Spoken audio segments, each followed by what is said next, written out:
السلام علیکم ورحمۃ اللہ وبرکاتہ۔ الحمد للہ رب العالمین والصلاة والسلام علی اشرف الانبیاء والمرسلین وعلی آلہ واصحابہ اجمعین،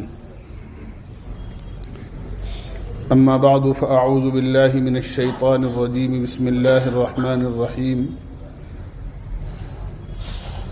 ومن احسن قولا ممن دعا الى الله وعمل صالحا وقال انني من المسلمين، صدق اللہ العظیم۔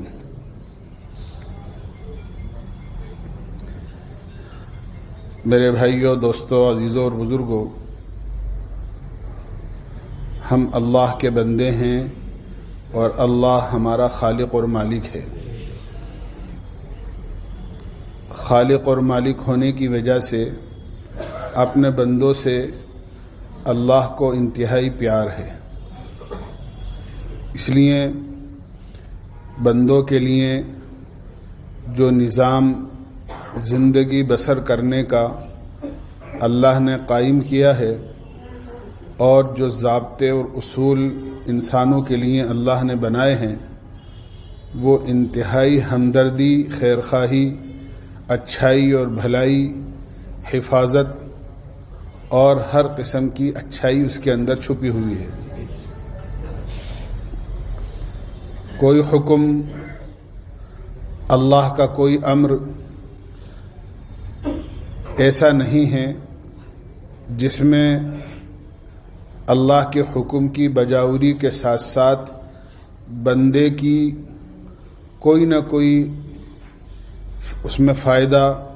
اور بندے کی کوئی نہ کوئی مصلحت اور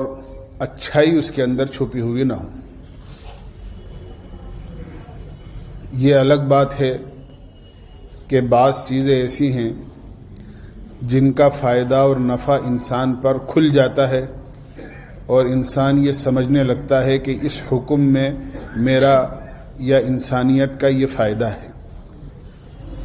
اور بعض حکم ایسے ہیں کہ بندہ اس کو نہیں جانتا کہ اس کے اندر میرے لیے کیا فائدہ ہے، لیکن حقیقت کے اندر اس کے اندر کوئی مصلحت ہوتی ہے اور فائدہ اس میں یقینی ہوتا ہے۔ اس لیے کہ اللہ تعالیٰ نے قرآن کریم میں اپنی صفت رحمان الرحیم اور رؤوف الرحیم کہہ کر پکارا ہے۔ اللہ تعالیٰ مہربان ہیں، رحمان ہیں، رحیم ہیں، اپنے بندوں سے انتہائی محبت کرنے والے ہیں۔ کیا کسی ماں کو اپنی اولاد سے اتنی محبت ہوگی جس سے سینکڑوں گنا زیادہ اللہ کو اپنے بندوں سے پیار اور محبت ہے۔ اس لیے کوئی بھی حکم اللہ کا، چاہے وہ بندوں کے لیے ہو یا بندیوں کے لیے ہو،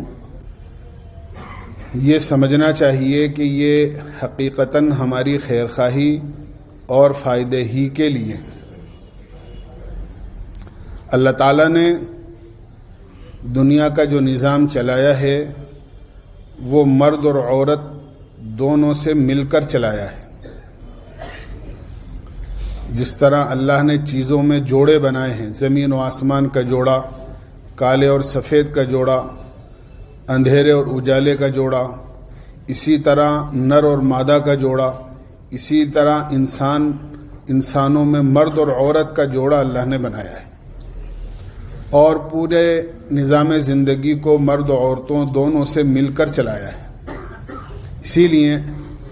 حضرت آدم علیہ السلام کو پیدا فرمانے کے بعد جب اللہ نے جنت میں داخل فرمایا تو آدم علیہ السلام تنہا تھے، اکیلے تھے۔ حضرت آدم علیہ السلام کے ساتھ ساتھ اللہ تعالیٰ نے اماں حوا کو بھی پیدا فرمایا،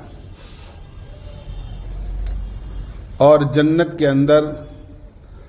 دونوں رہتے تھے۔ پھر مصلحت خداوندی کے تحت دنیا میں ان کو بھیجا گیا،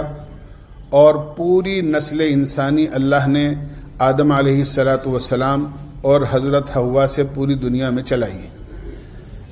اسی لیے اللہ تعالیٰ نے قرآن کریم میں فرمایا ہے یا ایھا الناس انا خلقناکم من ذکر و انثی،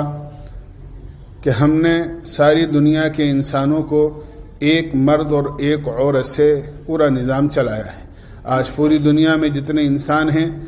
وہ سارے کے سارے ان کی نسل، ان کا نسب نامہ حضرت آدم علیہ السلام پر پہنچ کر ختم ہوتا ہے۔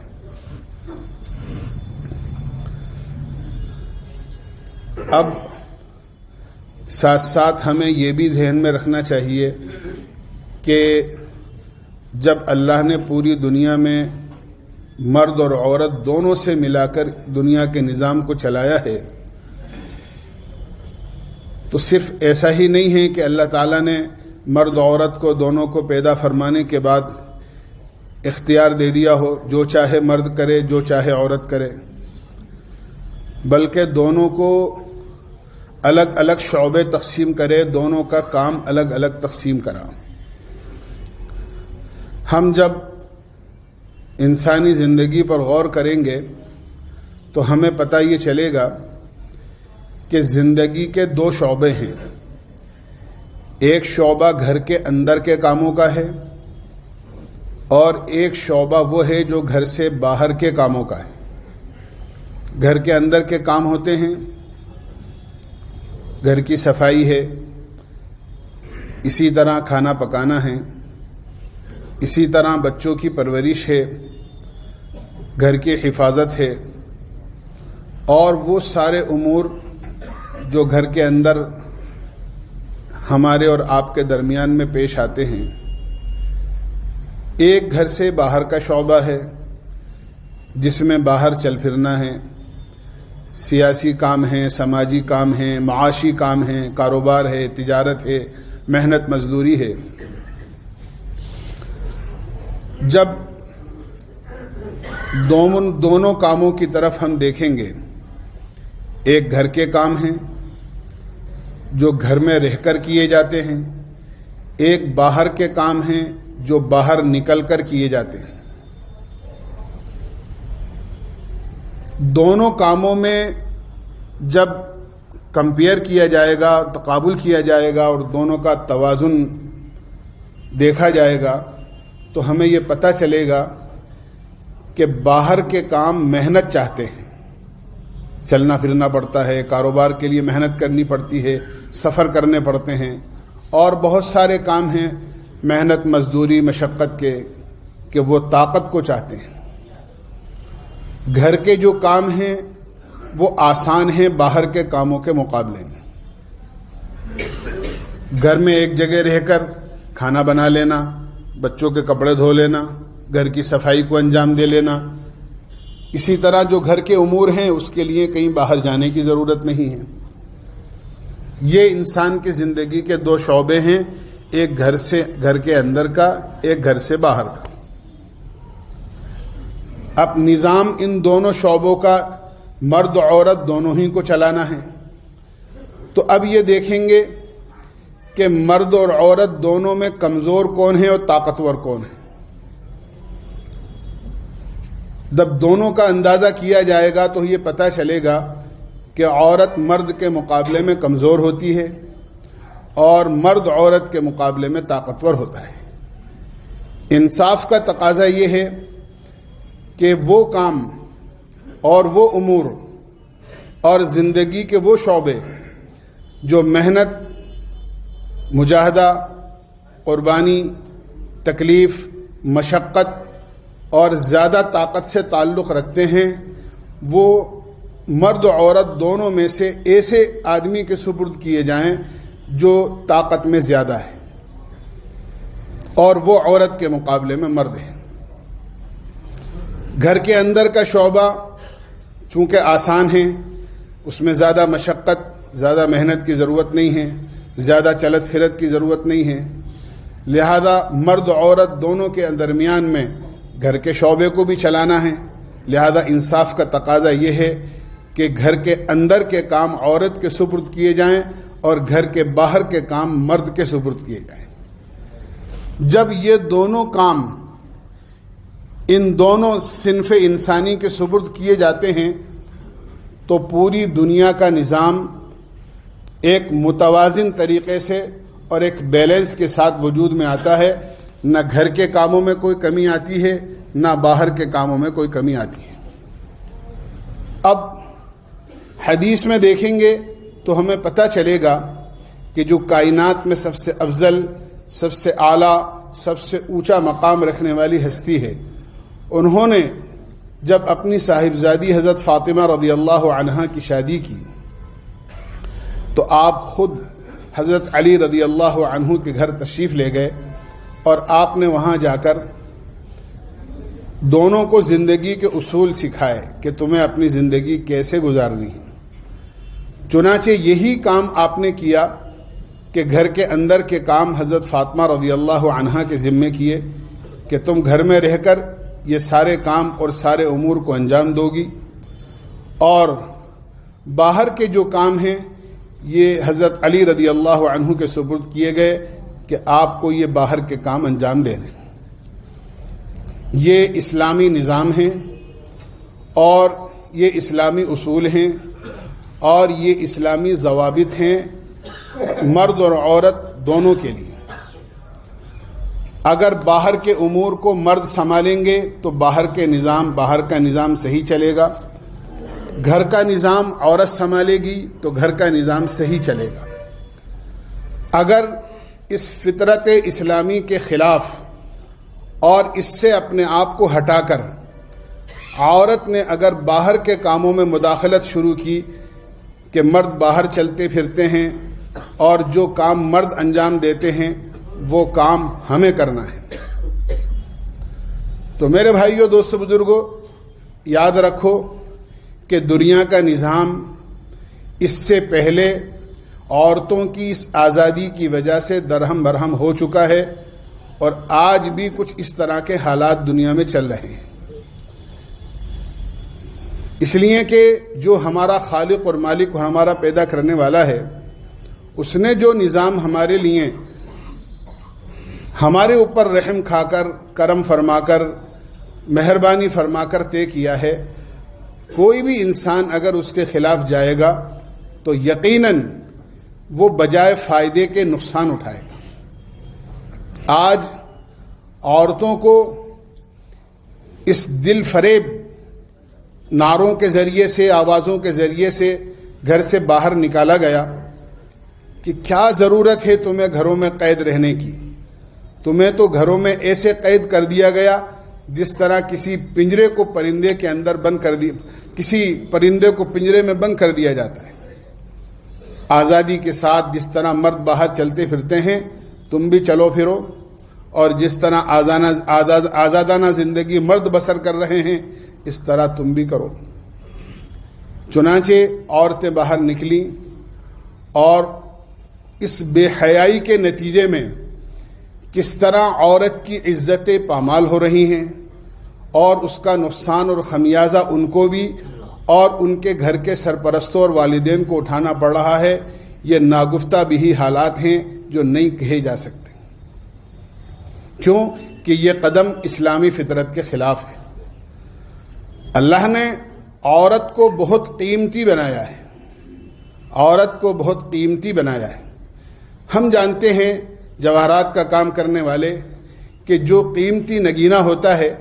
جو جیون کا مال ہوتا ہے، جو بہت قیمتی پیس ہوتا ہے، آپ اس کو کس طرح حفاظت کے ساتھ پڑیا اور پڑیا میں بھی پڑیا اور پڑیا میں بھی پڑیا اور ڈبی کے اندر بھی روئی، کس طرح آپ اس کو پوشیدہ اور چھپا کر رکھتے ہیں. یہ اس نگینے کو پوشیدہ اور چھپا کر رکھنا اور حفاظت سے رکھنا اور تجوری اور اس کے اندر لوکر ہے اس کے اندر رکھنا، یہ اس کی بے عزتی نہیں ہے بلکہ اس کی عین عزت اور اس کی قیمت کو پہچاننا ہے کہ اس کے مالک نے اس کی قیمت کو پہچانا. اسی لیے رف مال ہوتا ہے جو گھر کے کسی کونے کے اندر کسی پوٹلی میں کسی تھیلے اور کٹے میں پڑا رہتا ہے، اس کی زیادہ حفاظت کی ضرورت نہیں ہوتی جس طرح اس مال کی حفاظت کی ضرورت ہوتی ہے جو تیار شدہ ہے، قیمتی ہے. اس کو کس طرح لوکر میں، اس کو کس طرح تجوری، اور تجوری کے اندر بھی اگر کوئی خانہ ہے تو اس کے اندر بند کر کے اور تالوں میں رکھا جاتا ہے. پردے کا حکم اگر عورت کو اسلام نے دیا ہے اور گھر میں رہنے کا حکم دیا ہے تو یہ عورت کے ساتھ ظلم نہیں ہے، زیادتی نہیں ہے، نا انصافی نہیں ہے، بلکہ عین عورت کے ساتھ ہمدردی اور اس کی حفاظت کا سامان ہے۔ میں عرض کیا کرتا ہوں کہ عورت باہر نکلی کہ ہم بھی اسی طرح چلیں گے پھریں گے جس طرح مرد چلتے پھرتے ہیں، ہم بھی دنیا میں ایسے کام کریں گے جس طرح مرد کیا کرتے ہیں۔ تو جب سے عورت نے آزادانہ زندگی اختیار کی اور اس نے اپنے آپ کو چھپانا چھوڑ دیا اور وہ چھپنا اس نے اپنے آپ کو چھوڑ دیا کہ وہ اپنے آپ کو چھپاتی، جب سے عورت نے چھپنا چھوڑا ہے اس وقت سے عورت چھپنا شروع ہو گئی۔ آپ دیکھیں دنیا کا کوئی بھی ایسا سامان جب آپ بازار میں خریدنے جاتے ہیں اس کے اوپر لیبل لگا رہتا ہے، اس کے اوپر کچھ اس کا ایڈورٹائز بنا رہتا ہے، اس میں اگر یہ کہوں تو غلط نہیں ہوگا کہ 99% کسی عورت کی تصویر ہوتی ہے، اور اس کے اس مونوگرام کو، اس کی اس تصویر کو، اس کے اس لیبل کو، چیزوں کے استعمال کے بعد اول تو جو بھی اس کی تصویر دیکھتا ہے وہ غلط نظروں سے، شہوت بری نگاہوں سے اس عورت کی تصویر کو دیکھتا ہے، اور آخر نتیجہ یہ ہوتا ہے کہ اس کے اس پیکٹ کو یا اس کی اس تصویر کو اور اس کے اس لیبل کو اس کو ڈسٹ بین میں بعد میں ڈال دیا جاتا ہے۔ آپ کو اخبارات میں اسی طرح چیزوں کے پیکٹ اور لیبل میں اور اس کی پیکنگ میں ہر جگہ آپ کو عورتوں کی تصویر ملے گی، اور اس کا آخری نتیجہ یہ ہوگا کہ کسی ڈسٹ بین کے اندر، کسی کوڑے دان کے اندر وہ بعد میں پڑے ہوئے ملیں گے۔ ہم خود سوچیں کیا یہ عورت کی عزت ہے؟ کیا یہ اس کا وقار ہے؟ کیا یہ اس کی حفاظت ہے؟ ہرگز نہیں۔ اور مغربی تہذیب اور جدید تہذیب کا بھی عجیب فلسفہ ہے۔ ایک عورت اپنے گھر کی چار دیواری میں اپنی عزت اور ناموس کی حفاظت کے ساتھ اپنے شوہر، اپنے بھائی بہن، اپنے والد والدہ، اپنے بچوں کے لیے گھر کی صفائی کرتی ہے، وہ ان کے لیے کھانا بناتی ہے، وہ ان کے لیے بستر بچھاتی ہے، وہ ان کے کپڑوں کو اور بستروں کو صاف کرتی ہے، تو یہ دقیانوسی سمجھی جاتی ہے۔ ایسی عورتوں کو بیک ورڈ کہا جاتا ہے۔ اور اگر وہی عورت گھر سے باہر نکل کے اپنی عزت اور ناموس کو پامال کر کے داؤ پر لگا کر کسی ہوٹل، کسی ریسٹورینٹ میں جا کر کھانا بنائے اور آنے والے لوگوں کو جو ہوٹل میں کھانے کھانے آتے ہیں اور وہاں کام کرنے والی عورتوں کو اپنی حوث بھری نگاہوں سے دیکھتے ہیں، ان کے لیے کھانا بنائے، ان کو کھانا کھلائے، کسی ہوٹل کے اندر سروس کر کے وہاں کے آنے والے مسافروں کے لیے بستر بچھائے، وہاں کمروں کی صفائی کرے، تو آج کی دنیا میں اس کو ترقی سمجھا جاتا ہے۔ آپ خود دیکھیں کہ کیا یہ عورت کی عزت ہے؟ وہی عورت اپنے گھر میں رہ کر اپنے باپ بھائیوں کے ساتھ کام کرتی، یہی کام کرتی ہے، تو اس کو یہ کہتے ہیں کہ یہ کوئی ترقی کی چیز نہیں ہے۔ اور وہی عورت اپنے گھر کو خیر بات کہہ کر باہر اجنبی لوگوں کے لیے یہ کام کرتی ہے تو اس کو ترقی سمجھی جاتی ہے۔ قرآن نے عورت کی حفاظت کے لیے یہ اصول بتائے ہیں کہ عورت اپنے گھر میں رہے۔ وَقَرْنَ فِي بُيُوتِكُنَّ، یہ عورت کے لیے حکم ہے کہ عورتوں کو چاہیے کہ وہ اپنے گھروں کے اندر رہیں، کیونکہ گھر کی چار دیواری ان کی حفاظت کے لیے۔ یہود و نصارہ نے جتنا آج مسلمان اسلام اور اس کے اصول اور صحیح اور مکمل اسلام کی پابندی پر اللہ کی طرف سے نازل ہونے والی مددوں سے جتنا آج مسلمان واقف نہیں ہیں، اس سے زیادہ آج یہود و نصارہ واقف ہیں، اور وہ جانتے ہیں کہ اگر مسلمان اسلام کے اصولوں کا پابند رہا تو اللہ کی مدد اس کے ساتھ ہوگی۔ حضرت عمر فاروق رضی اللہ عنہ کے زمانے میں بیت المقدس فتح ہوا، اور حضرت عمر رضی اللہ عنہ صحابہ کی ایک جماعت کے ساتھ بیت المقدس تشریف لے گئے۔ آپ کے وہاں پہنچنے سے پہلے یہود و نصارہ نے اپنی آسمانی کتابوں میں یہ دیکھا، اور اس میں لکھا ہوا تھا اور حضرت عمر کا پورا حلیہ اس کے اندر لکھا ہوا تھا کہ اس قسم کا مسلمانوں کا سردار یہاں آئے گا اور اس کے ہاتھوں بیت المقدس فتح ہوگا. کئی لوگ گئے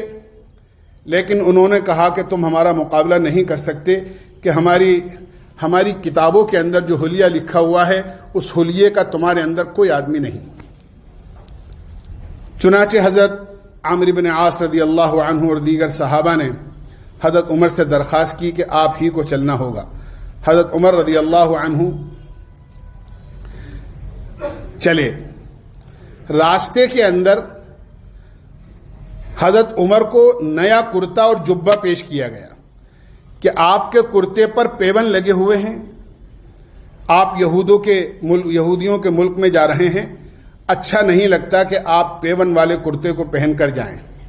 آپ اپنا کرتا بدل لیں. حضرت عمر نے بات مان لی اور اپنا کرتا بدل لیا اور کہا کہ یہ اونٹ کی سواری اچھی نہیں سمجھی جاتی ہے، آپ گھوڑے پر سوار ہو جائیں. حضرت عمر گھوڑے پر سوار ہو گئے لیکن تھوڑی ہی دیر میں فرمایا ہماری اونٹ کی سواری واپس دو اور ہمارا پیون والا جبہ واپس کرو. اور پھر یوں فرمایا کہ میں نے ایسا اس لیے کیا کہ جب میں نے یہ نیا جبہ پہنا اور میں نے یہ گھوڑے کی سواری لی تو میں نے اپنے دل کی حالت کو بدلا ہوا پایا اور اپنا پیون والا کرتا پہنا. اور پہننے کے بعد جو مسلمانوں کی جماعت اور قافلہ تھا ان میں ایک مختصر سے جملے کی تقریر کی اور یوں فرمایا کننا اذل الناس اعزنا اللہ بالاسلام لو نطلب العز بغیر ما اعزنا اللہ اذلنا اللہ. ہم ذلت میں پڑے ہوئے تھے جب ہمارے پاس اسلام نہیں تھا، اللہ نے ہمیں اسلام ہی کی وجہ سے عزت دی ہے. اگر ہم اسلام کو چھوڑ کر کسی اور دوسرے راستے سے اور کسی اور دوسرے طریقے میں عزت تلاش کریں گے اللہ ہمیں عزت دینے کے بجائے ذلیل کر دے گا. ہماری عزت اچھے کپڑوں میں نہیں ہے، ہماری عزت اچھی سواریوں میں نہیں ہے، ہماری عزت اچھے سامانوں میں نہیں ہے، ہماری عزت تو اسلام اور اسلام کے احکامات کو پورا کرنے میں. چنانچہ تشریف لے گئے اور ایسی حالت میں تشریف لے گئے کہ غلام تو اونٹ پر سوار تھا اور حضرت عمر نکیل پکڑ کر بیت المقدس کے ایریے میں اور حدود میں داخل ہو رہے تھے. جب یہود و نصارہ نے اس منظر کو دیکھا پھر آسمانی کتابوں کو دیکھا تو سمجھ گئے یہی وہ آدمی ہے جس سے لڑ کر ہم جیت نہیں سکتے اور اسی کے ہاتھوں بیت المقدس فتح ہوگا. اور انہوں نے حضرت عمر کے چابیاں حوالے کر دی. اصل جو بات مجھے عرض کرنی ہے وہ یہ ہے کہ چابیاں حوالے کرنے کے بعد سارے یہود و نصارہ کے علماء جمع ہوئے اور انہوں نے جمع ہونے کے بعد میں ایک چیز سوچی کہ جب تک مسلمان کے ساتھ میں اللہ کی مدد رہے گی اس وقت تک ہم مسلمان کا بال بانکا نہیں کر سکتے، کیونکہ اللہ کی مدد ساتھ ہے، اللہ ان کے ساتھ ہے تو ہم ان کا کچھ نہیں بگاڑ سکتے. ہاں کوئی ایسی ترکیب تدبیر سوچو کہ اس تدبیر اور ترکیب سے اللہ کی مدد ان سے ہٹ جائے. جب اللہ کی مدد ان سے ہٹ جائے گی تو ہم ان کا جو چاہیں گے کر لیں گے. چنانچہ آسمانی کتابوں کو سامنے رکھ کر انہوں نے دو چیزیں نکالی. ایک تو یہ نکالا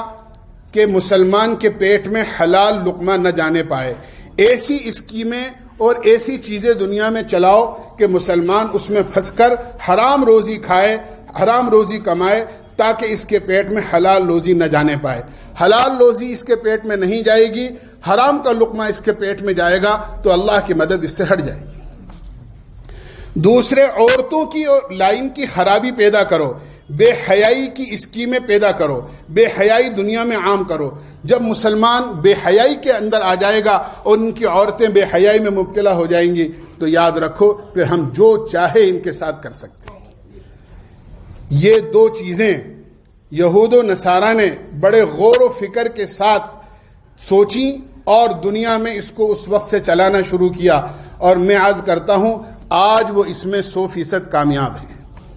کہ دنیا میں مال کمانے کی اور بزنس کی لائن کی ایسی اسکیمیں آتی ہیں کہ ان اسکیموں کے اندر ہم پھنس جاتے ہیں. بہت بڑا نفع اور سبز باغ ہمیں نظر آتا ہے اور اس میں پھنس کر آدمی حلال روزی کا راستہ چھوڑ دیتا ہے اور حرام روزی کا راستہ اختیار کر لیتا ہے۔ اور بے حیائی کی لوگ کہتے ہیں دن بدن بے حیائی ترقی کر رہی ہے، میں یہ کہتا ہوں دن بدن نہیں بلکہ ہر لمحہ، ہر منٹ، ہر سیکنڈ بے حیائی جو ہے وہ دنیا میں عام ہو رہی ہے اور ترقی کر رہی ہے۔ ہماری ذمہ داری بنتی ہے کہ قرآن اور حدیث کے بتائے ہوئے اصولوں کے مطابق ہم خود بھی، ہمارے بچے بھی اور ہماری بچیاں بھی اپنی عزت اور ناموس اور اپنے ایمان اور اسلام اور اپنا سب کچھ جس کے اندر اللہ نے حفاظت کا وعدہ کیا ہے، ایسی چیزوں کی حفاظت کے لیے اسلامی قوانین کو اپنائیں۔ عورت کو اللہ نے پردے کا حکم دیا ہے اور حکم دیا ہے کہ وہ اپنی نظروں کو نیچے رکھے۔ مردوں کو بھی اس بات کا حکم دیا ہے کہ وہ اپنی نظروں کو نیچے رکھیں کہ اگر نظر خطا کرے گی تو اس کا نتیجہ یہ ہوگا کہ آدمی برائی کی آخری حد تک پہنچ جائے گا۔ اس لیے میرے بھائیوں، دوستوں، بزرگوں، آج دنیا میں جو کچھ حالات پیش آ رہے ہیں، چاہے اسکول جانے والی بچیوں کے ساتھ ہوں یا کالج جانے والی مستورات کے ساتھ ہوں، یہ صرف اس لیے ہیں کہ ہم نے خود اپنے ہاتھوں سے اسلام کے اصولوں کو چھوڑ دیا ہے۔ آج اگر غیر بھی اپنے مذہبی اصولوں پر قائم رہتا ہے تو گورنمنٹ بھی اس کے ساتھ رعایت برتتی ہے۔ امامہ سر پر باندھنا یہ تو اللہ کے نبی کی سنت تھی، ہم نے اسے چھوڑا اور سکھوں نے اس کو اختیار کیا۔ آج کوئی سکھ سر پر پگڑی اور امامہ باندھ کر چلتا ہے تو کوئی پولیس والا اس سے ہیلمٹ کا سوال نہیں کرے گا۔ وہ ان کا طریقہ نہیں ہے، وہ ہمارا اسلامی طریقہ تھا، ہم نے چھوڑا، دوسروں نے اپنایا، حکومت نے اور گورنمنٹ نے ان کی رعایت کری، اور آج ہم اگر بغیر پگڑی کے چلتے ہیں تو ہماری کوئی رعایت نہیں کی جاتی، اس لیے کہ ہم نے خود اپنے ہاتھوں سے اپنے اصول کو چھوڑ دیا ہے۔ میں نے ایک مثال دی ہے آپ کو کہ پہلے مسلمان خود اسلامی اصولوں کو اپنے ہاتھ سے پامال کرتا ہے، اس کے بعد غیروں کو جرأت ہوتی ہے کہ اس کے اندر مداخلت کرے اور اسلام میں مداخلت کرے۔ اس لیے میرے بھائیو، دوستو، بزرگوں، اللہ نے ایک نظام چلایا ہے قرآن و حدیث کے ذریعے سے اور اپنے نبیوں کے ذریعے سے پوری دنیا کے انسانوں کو اسے بتایا ہے، جس میں سراسر ہمارے لیے اس کے اصولوں میں کامیابی ہے اور اس میں راحت ہے، اس میں حفاظت ہے۔ اس کے دائرے کے اندر اگر ہم چلیں گے، ہمارے بچے اور بچیاں اور مرد عورت اس میں چلیں گے تو یقیناً حفاظت میں رہیں گے، کامیابی کے راستہ اختیار کریں گے اور ترقی کرتے رہیں گے، اور جیسے ہی اس راستے سے ہٹے پھر ہماری حفاظت کا کوئی وعدہ نہیں۔ اللہ ہمیں سمجھنے کی کوئی اعلان ہے، اللہ ہمیں عمل کی توفیق نصیب فرمائے۔